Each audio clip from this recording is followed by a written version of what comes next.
ID021832. Di sini saya mengambil proposal dengan judul kecerdasan buatan dalam program chatting untuk merespon emosi dari teks berbahasa Indonesia menggunakan text meaning dan naive Bayes.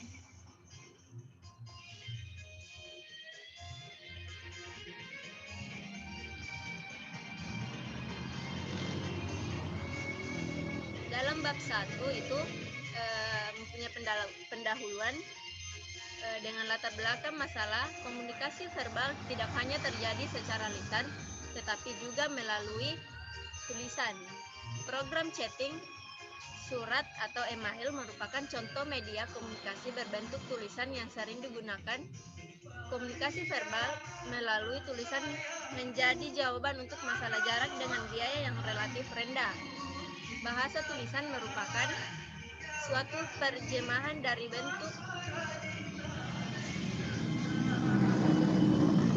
bentuk pikiran yang dituangkan ke dalam tulisan yang melalui proses dalam pembuatan setingkat lebih tinggi dari bahasa. Tulisan itu sebabnya banyak dalam presentasi, orang lebih banyak menuangkannya dalam bahasa tulisan agar dapat mudah dimengerti karena orang paham sebesar 30% dari pendengar dan 70% dari penglihatan. Namun bahasa tulisan mempunyai kelemahan dalam menyampaikan faktor emosi kepada penerima pesan. Kekurangan ini bisa diatasi dengan menggunakan emoticon pada email, chatting, dan media elektronik untuk komunikasi bahasa tulisan.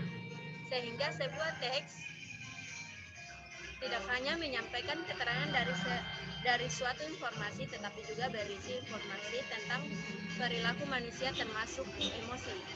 Jenis emosi seperti senang, sedih, marah, takut, dan sebagainya telah dikenal sejak lama dan menjadi aspek yang penting dari perilaku manusia. Penerapan emosi belum banyak digunakan dalam interaksi manusia dan komputer, padahal emosi cenderung berperan dalam komunikasi antar manusia di kehidupan sehari-hari. Oleh karena itu, dibutuhkan sistem interaksi manusia dalam hal ini. Emosi yang berasal dari teks penelitian di bidang emosi merupakan sebuah proses yang kompleks karena dapat berubah secara dinamis. Penelitian emosi yang berbasis teks biasanya dilakukan karena bentuk teks relatif lebih sederhana dibandingkan bentuk lain seperti visual atau suara.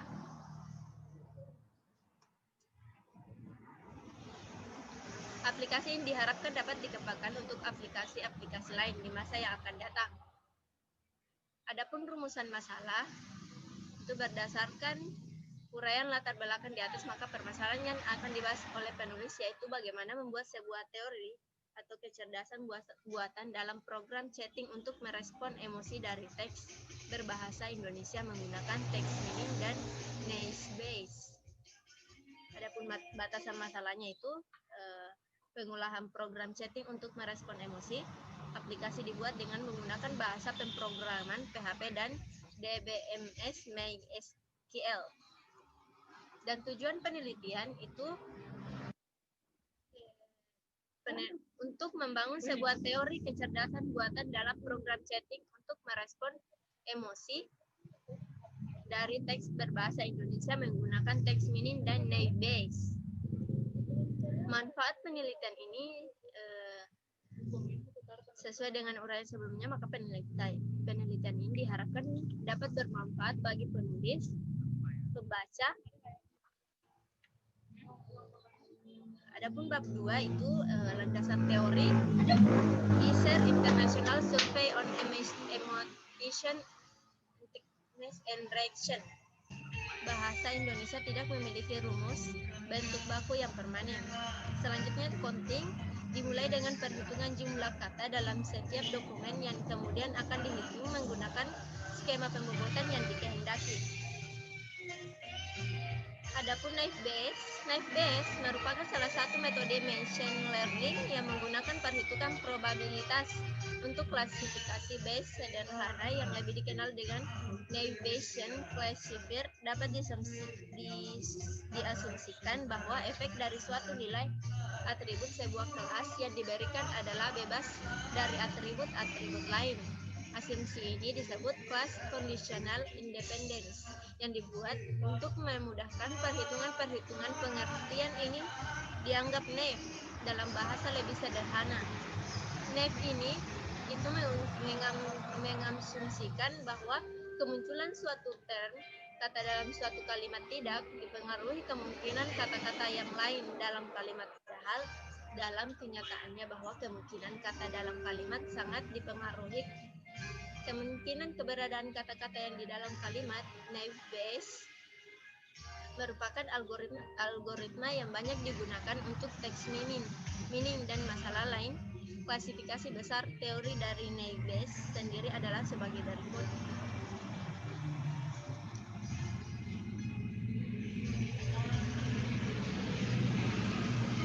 Bab 3 itu metode penelitian.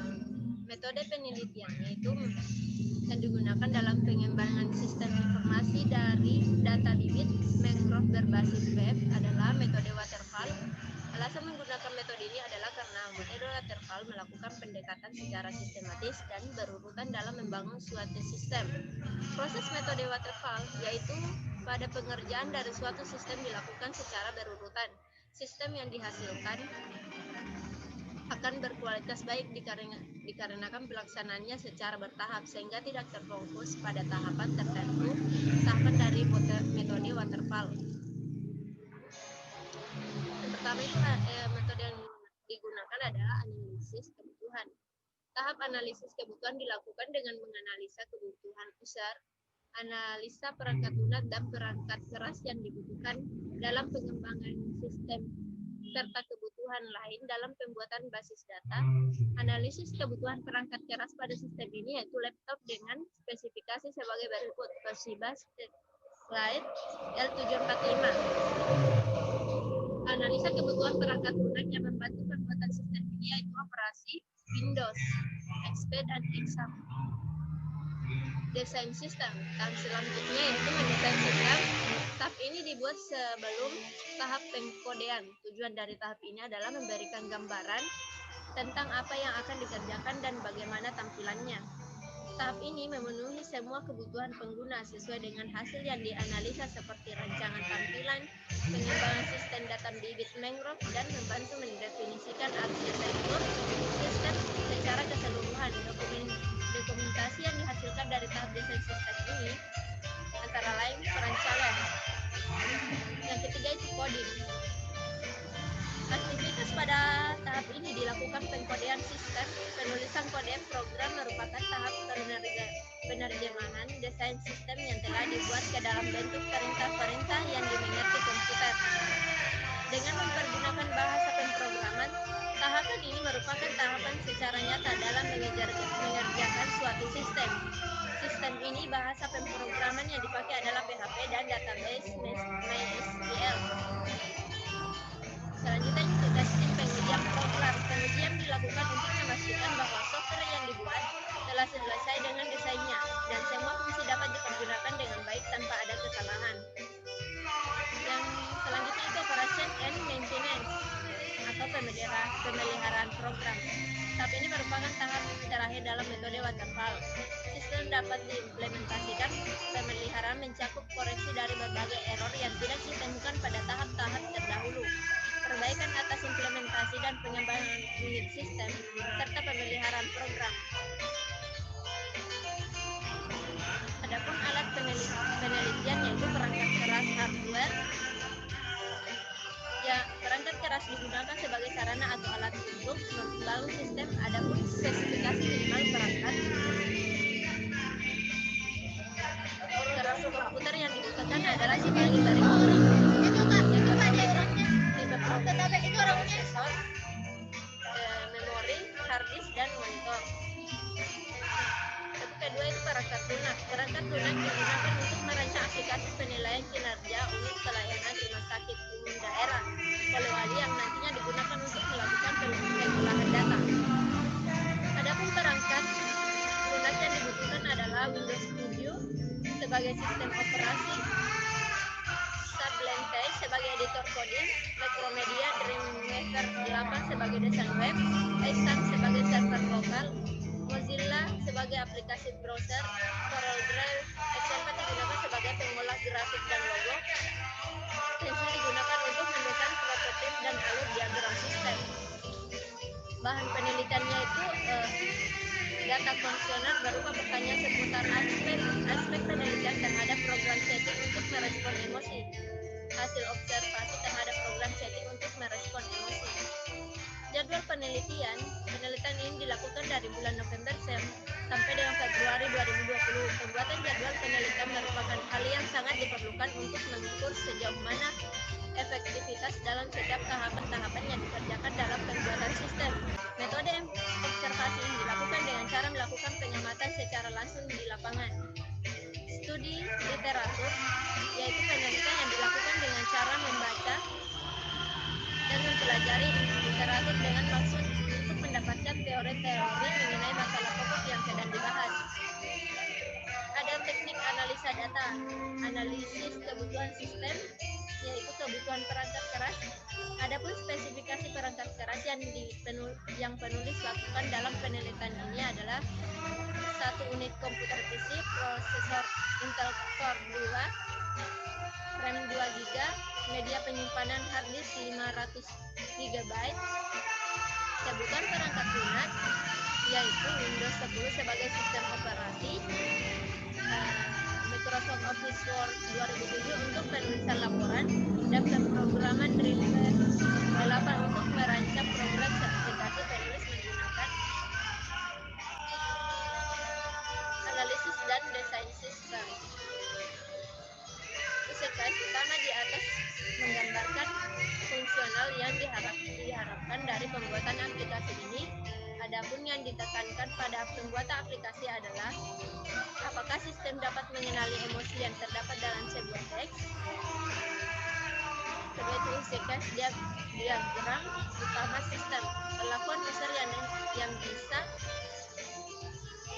dilakukan kepada sistem antara lain adalah login, logout, dan mengirim pesan. User sebagai aktor dapat melakukan aksi-aksi misalnya login, logout, dan mengirim pesan. User melakukan login ketika pertama kali membuka aplikasi. User harus memasukkan ID dan password yang telah didaftarkan. User melakukan logout ketika ingin berhenti melakukan chatting dan mengakhiri koneksi dengan server. Mengirim pesan merupakan aksi utama karena merupakan fungsional dari aplikasi ini. UCKS diagram text meaning. Pertama-tama input teks atau obrolan dari user diterima oleh server untuk dijadikan input dalam proses text meaning. Selanjutnya teks inputan mengalami proses tokenizing, filtering, dan streaming untuk mendapatkan vektor kata-kata pembagi teks.